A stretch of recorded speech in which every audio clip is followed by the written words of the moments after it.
নমস্কার। আজকে নিয়ে এসেছি একটা খুব সিম্পল একটা রেসিপি। বাড়িতে আপনারা সবাই আলুর বিভিন্ন প্রিপারেশনস খান, আলু কাবলি বানিয়ে খান, আলুর বিভিন্ন ধরনের চটপটা প্রিপারেশন খান। আজকের রেসিপিটা হচ্ছে কি আলু মরিচ। খুব অল্প সংখ্যক ইনগ্রেডিয়েন্ট দিয়ে তৈরি একটা রেসিপি, যেটা বানাতে খুব কম সময় লাগে কিন্তু খেতে ভীষণ চটপটা। চলুন দেখে নিই আজকের রেসিপিটা বানাতে আমাদের ঠিক কী কী ইনগ্রেডিয়েন্টস লাগছে।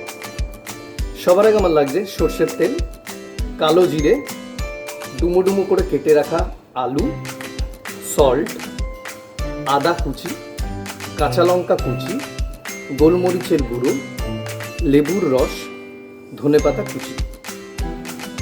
সবার আগে প্যানটা গরম করে আমি এর মধ্যে দিয়ে দেবো সর্ষের তেল। আমি 4 টিস্পুন মতো সর্ষের তেল ইউজ করছি। তেল গরম হয়ে গেছে, এবার আমি এর মধ্যে দিয়ে দিলাম কালো জিরে ফোড়নের জন্য। এবারে এতে আমি ডুমো ডুমো করে কেটে রাখা আলুগুলো দিয়ে দেবো।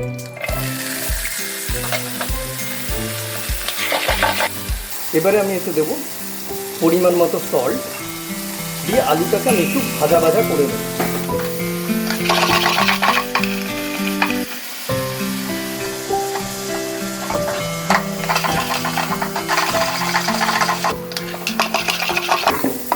আলুটা লাল লাল করে ভাজা হয়ে গেছে।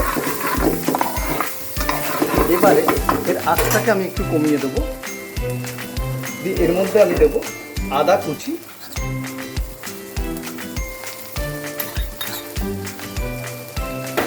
আর কাঁচা লঙ্কা কুচি।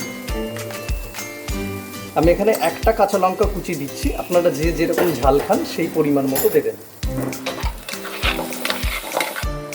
এবারে আমি এর মধ্যে দিয়ে দেবো গোলমরিচের গুঁড়ো।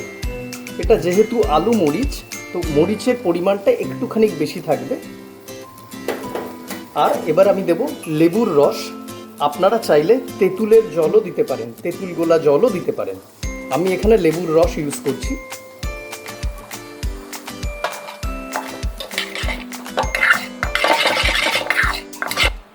তৈরি আমাদের আলু মরিচ ভাজা।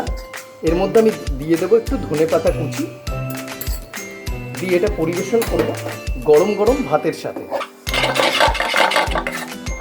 খুব সিম্পল একটা রেসিপি। আশা করি আপনাদের নিশ্চয়ই ভালো লেগেছে রেসিপিটা। আপনারা প্রত্যেকে বাড়িতে বানাবেন, খেয়ে দেখবেন, আর আপনাদের কেমন লাগলো আমাদের লিখে জানাতে ভুলবেন না নিচে দেয়া কমেন্ট বক্সে।